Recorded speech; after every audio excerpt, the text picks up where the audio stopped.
আল্লাহ রাব্বুল আমিন এই পৃথিবীতে যত নবীদেরকে আল্লাহ পাক প্রেরণ করেছেন সকল নবীরা কিন্তু দাওয়াত দিয়েছেন একটাই, হযরতে আদম আলাইহিস সালাম থেকে নিয়ে নবী মুহাম্মাদুর রাসূলুল্লাহ সাল্লাল্লাহু আলাইহি ওয়াসাল্লাম পর্যন্ত আল্লাহ রাব্বুল আমিন অসংখ্য নবীদেরকে এই পৃথিবীতে তিনি প্রেরণ করেছেন।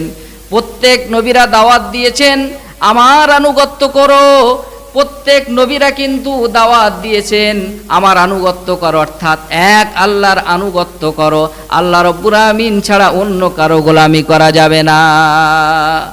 আল্লাহ রাব্বুল আমিন অন্যত্র বলেন ওয়ালাকাদ বাআসনা ফি কুল্লি উম্মাতির রাসূলা আনি ইবুদুল্লাহা ওয়াজতানিবুত তাগুত।